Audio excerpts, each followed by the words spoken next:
Before the video starts, I want to say that I will be mentioning manga spoilers, so anime only proceed with caution. So about Wano, we are nearing the climax of Wano's main fights, with all the all-stars being taken out of commission, as well as Zoro and Sanji dealing with King and Queen, and Luffy is on his way back up to the top of the castle, with the help of Momonosuke, who has Shinobu age him all the way up to 28. Oh, and also Kid and Lau are also dealing with Big Mom. I almost forgot to mention that. We basically only have big fights left before we start wrapping up Wano. Luffy will definitely pull out some new form like Gear 5th or something like that, so I'm looking forward to the next few chapters. After Wano, Luffy will become a legitimate Yonko, and also Kid as well probably. I don't want to go into it too much on why I think Kid will get to second seat, because I already talked about it in a previous video, but long story short, I think Kid has the highest chance of getting it out of all of the characters in Wano. With this, we will finally have a new generation of pirates to lead into the new age, but what exactly are we going to do next in the story once Wano is concluded? That is what I wanted to discuss today,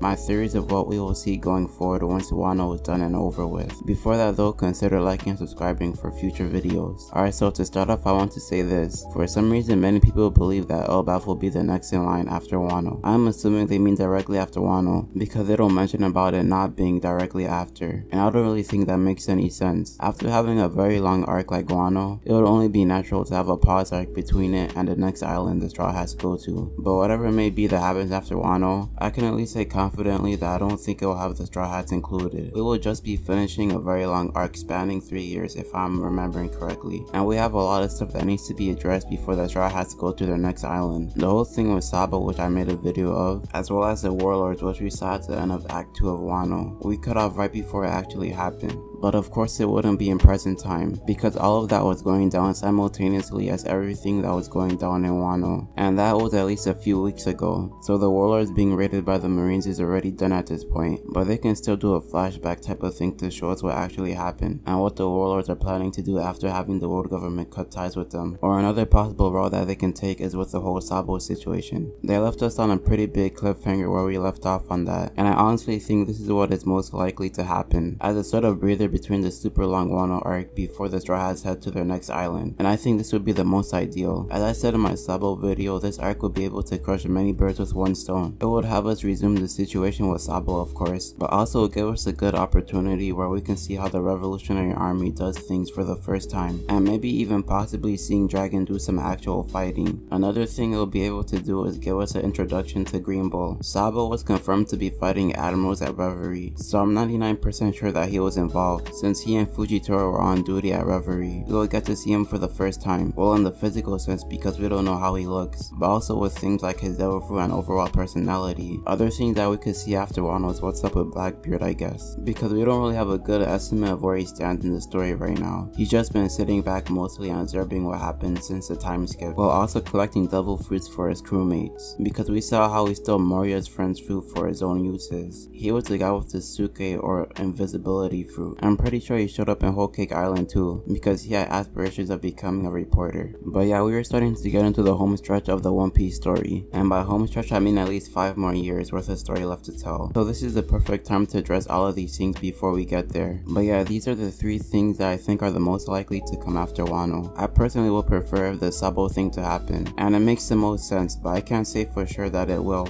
And if it's none of these, I can at least say that it won't include the Straw Hat Pirates. It wouldn't really make sense not to have a breather arc between Wano. It'll be a while before we can get a natural pause like that again in the story. There's no rush to the next arc, and I can imagine that they'll rest in Wano for a while too, so it doesn't get any more perfect than this to introduce these things into the story. But yeah, that's pretty much all I have thought of as possible arcs that could follow up Wano. Remember to like and subscribe for future anime videos. Peace.